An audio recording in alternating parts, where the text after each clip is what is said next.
All right, hello everybody, and welcome to a very special on the road version of the MTGA Wind Up podcast. As usual, I am your host, Mike Anderson, here to dive into something kind of fun and different, especially given the circumstances of bad camera angle and lighting that I'm working with in the hotel room I'm in. So, as kind of, I guess, luck would have it, the episode that was meant to be coming out today did not get uploaded before I left town. That's totally my bad. And I'm having to ad lib a little bit, but it does allow me to dive into something that I was planning on talking about anyway in a future episode. It just is going to happen now as opposed to later. So, and this is really going to tie into some of the wine business conversations that we've been having over the last couple of months now, because those have been actually the most popular episodes. And I guess not surprising, it's been some of the most popular questions that we've gotten at the winery lately and online as well. It's been really fun to dive into some of these details because so many people we talk and so many wineries talk about the subtle nuances of grape growing and the winemaking and all the romance and pomp and circumstance of harvest and all the things that go on to get from grapes to a bottled product. Not a lot of us dive into the nitty-gritty details of just the wine business, the dollars and cents and nuts and bolts of what allows us to do what we do. So, with that, we're going to explain as why I'm sitting in a hotel room in Kansas City right now.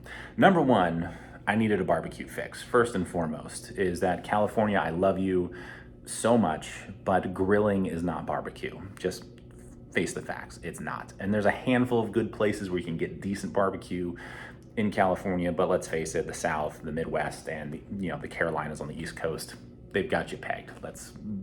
They're better. Let's just call it what it is. Let's be honest. Number two, this is a very important aspect of what wineries do, both large and small, to help promote their businesses. And that's something that we're going to really get into today in the limited amount of time I have. Actually, it's why I'm if you're watching the video on YouTube, I'm in a button-down shirt, the hair is all done. I got an event to go to tonight to pour some wine for some folks. So we're going to squeeze this in, get it uploaded, and then I got to hit the road. But this is the question that we've been getting, and it's like, how do you specifically, as a small producer, survive as a business? You're not in retail shops, you're not in restaurants, you're hard to find. You maybe market on social media or doing a podcast or something of that nature. You have a wine club, so you have fans, but how did that start? How did you build that? And how do you continue, that? Because if people can't find you, how are they buying your wine? If it's not readily available to people, and ours definitely aren't, how do you survive? And it's such a great question. Realistically, there are kind of three main avenues for us, particularly. There can be a fourth one that we don't really use all that much, and that is the wholesale side of things and working through distribution, working with retail shops and working with restaurants. We do that very sparingly currently. So I'm going to omit that for right now. We'll dive more into the distribution side of things and the ins and outs of it in a future episode. But the other three main things that we do will be, of course, hosting tastings at the winery. We have you out to the winery. Myself or Brittany sits down with you.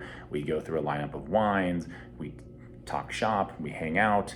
People purchase, maybe join the wine club, and business continues. Now, the wine club, number two. The wine club is basically the annuity for any wine business. It's how we really do a lot of our budgeting as we're getting, into the latter part of the year. Every December, I look at our wine club numbers, how many people are in it, the attrition rates, how much wine we're selling through the wine club, and that, in essence, is my budget for the year. Because I know I can not guarantee those funds, but at least those are folks that are signed up and I know are more or less locked in for a purchase. So I can really ballpark exactly how much revenue is going to be coming from there. We do the same thing with the tastings that I mentioned. We know roughly how many guests that we host every year at the winery. We know on average how much wine we're going to sell, and there's always a little bit of give and take. But if you happen to have, let's say, a year like 2020 when no one's coming to the winery, now you got to find different ways to get your wine out to people and get it introduced to people. So, that's obviously an extreme case, but if you happen to have a down year like that, you're going to have to find other avenues to go through. Even this year, the first quarter for many, many wineries, they're reporting visitation is being down 20 to 30%, which is crazy. But you figure the winter that we've had with a lot of snow in the mountains, people are going and doing their winter sports, going up to their cabins, hanging out in the snow. It's raining all the time in California. People are just heading for different places for the first quarter of the year. So every once in a while, you have things like that shake down. So tastings, while reliable, are a little bit more wishy-washy than, in my opinion, than wine club can be. Now, the trick with a wine club, wine being the luxury good that it is, many of us will argue that we need wine, right? But realistically, if push comes to shove and the economy tanks, wine clubs start to decrease immediately. People start canceling because we pinch our pennies and we're worried about, our finances, which makes sense. So, they both of these things, both tastings and wine club, have a lot of considerations you have to take in. There's a lot of kind of give and take based on sales expectations and goals and what you want to do as a business. But we really have to, try to, do the best we can with what we got and, budget accordingly, knowing full well that there might be some ebb and flow to it. Now, the last thing that I want to get into, and one of the most important things for us as a small wine business, is getting out on the road. That is why I am doing this episode from a hotel room in Kansas City. Now, we do a handful of events throughout the year. This one happens to be for the Nelson Atkins Museum out in KC. They do a lovely fundraiser and auction, a grand wine tasting event, typically the first Friday, I believe, in May, and we are out here for that. Now, since we have some wine club members and clients and good friends in Kansas City as well, we call them up and say, hey, we're coming to your neck of the woods. Do you want to host a wine tasting? Do you have a country club that hosts wine tastings for their members?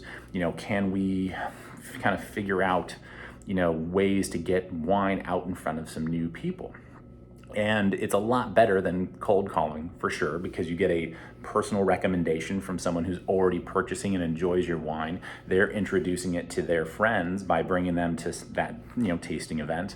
And we get to meet all these new folks personally. So that's what we did last night. That's what we're doing tonight, as a matter of fact, as well. And it's one of those things that is this third avenue for us small producers to go out and get in front of people that we just wouldn't normally get in front of. Because so many folks, if you're planning a trip to Napa, you have all these options, you have all these other places that have been recommended to you. And for someone small like us, we have to get in front of you some way, somehow. And sometimes these little kind of grassroots events that we put on are exactly how we do that. Now, it's, something that is just an immense amount of fun. And it's something that is, for me, to hit the road, eat some good barbecue in this case, meet some new folks, say hey to some old friends, and hang out in a city that, frankly, I love. It's a real great perk of the job, no doubt about it. Now, it does all seem like wining and dining. This is when you see, wineries and their Instagram posts of their beautiful events and well-to-do dinners and all this good stuff.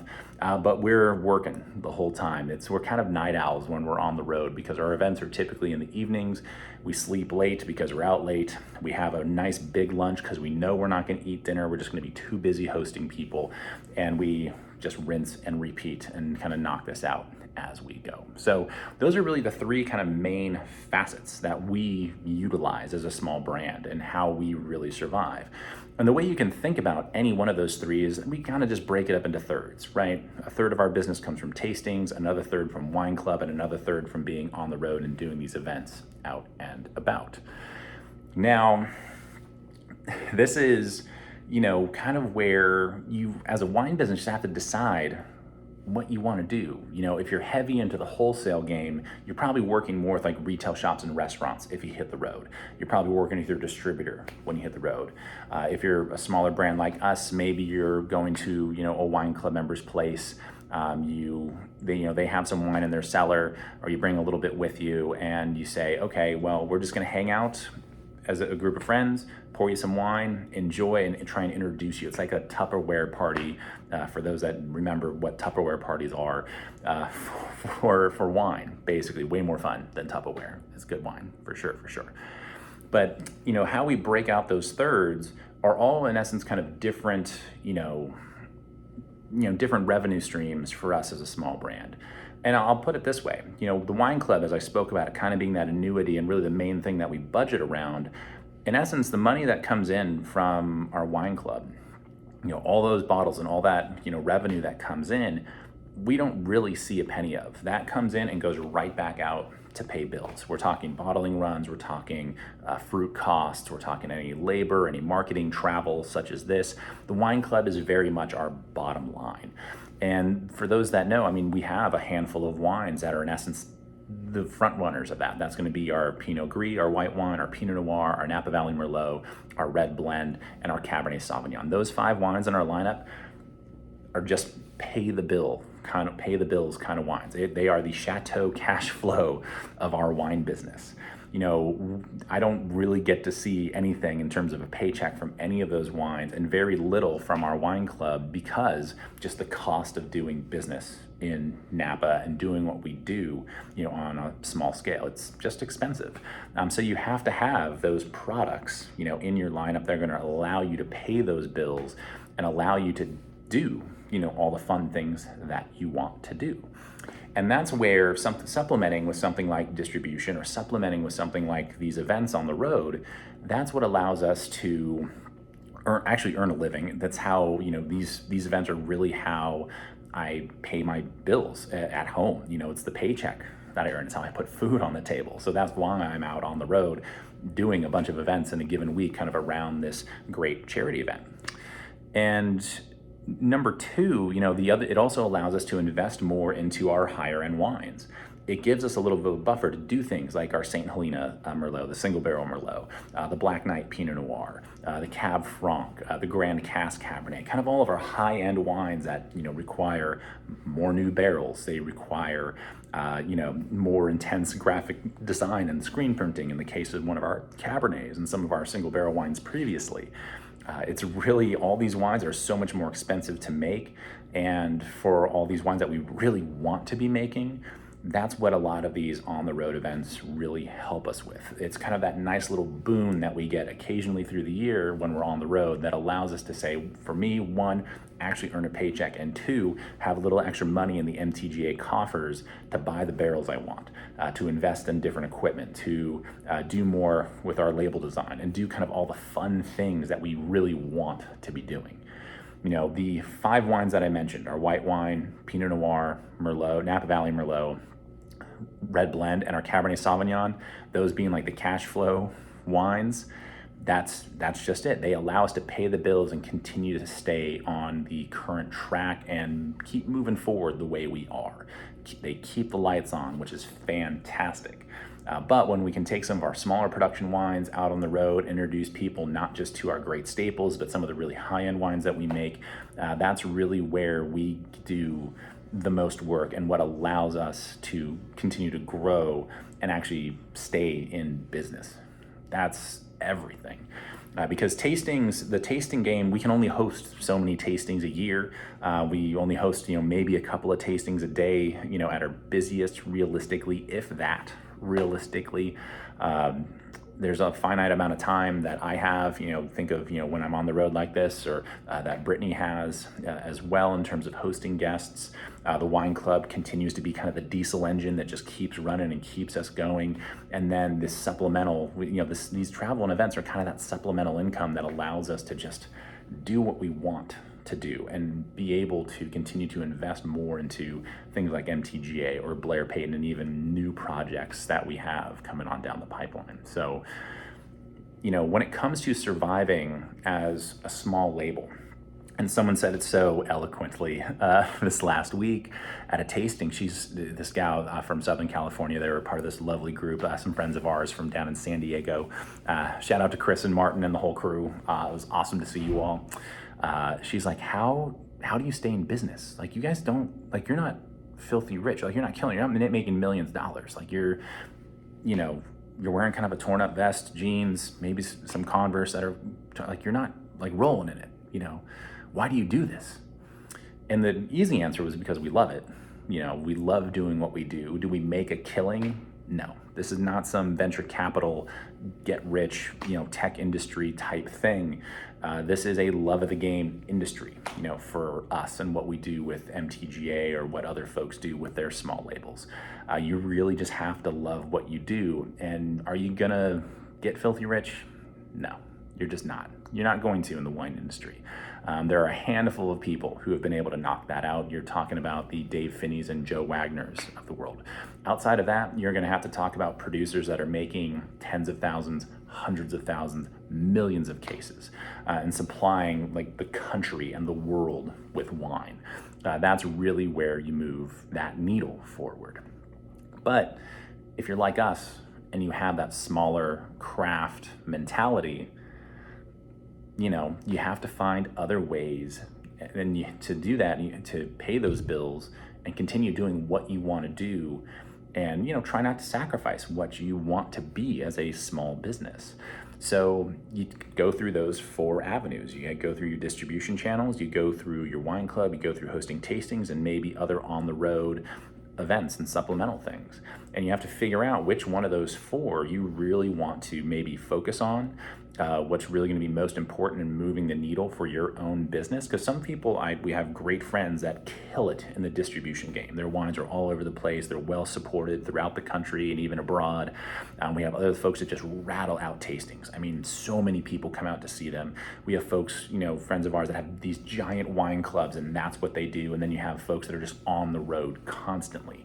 And maybe it's any one of those 4 things. Maybe it's a combination of all 4 things.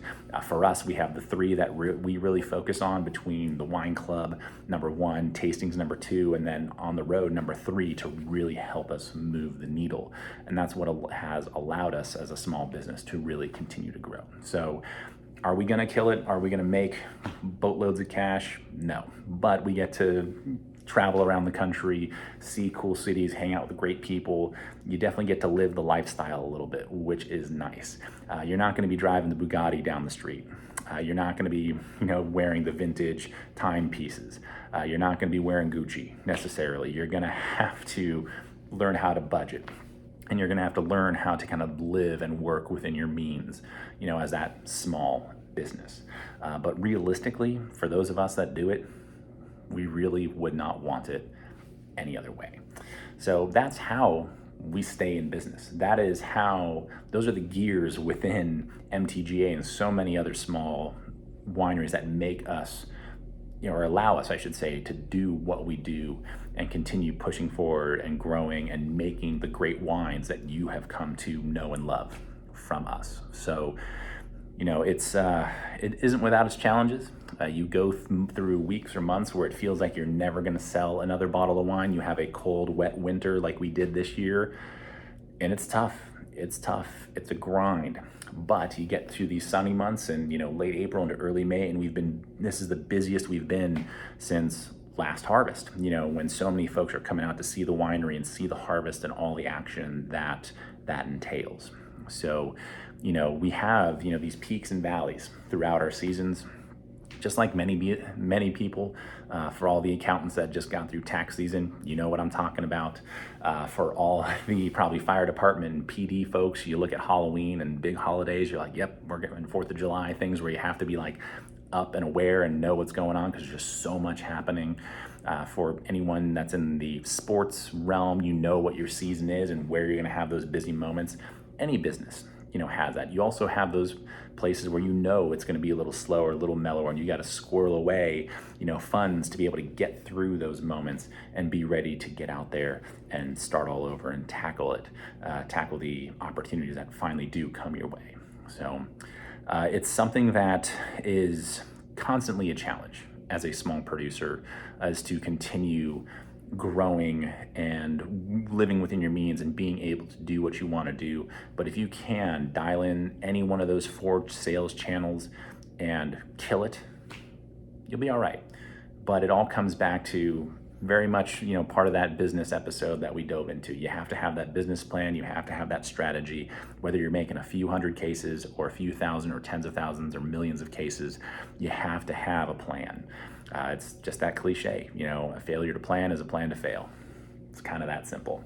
So even though it might seem very romantic and very kind of matter of, we're just kind of doing what we do. We just sling wine and get out there. It is all very strategic, and we take a lot of time and effort to plan these weeks out, to travel to these locales, to host tastings, to do right by our club members, and hopefully keep you engaged and happy with the wines that you're receiving. Working with distributors and trying to get the wines out, to a broader audience when and where we can. All those things will play a significant role in any wine business. It just depends on which ones you want to focus on and which ones are going to, inevitably be, more important than maybe one of the other 4 or 3 or however many you decide to choose. So we are definitely going to get more into the business aspect of things. I unfortunately have to run. I got some wine to go sling tonight.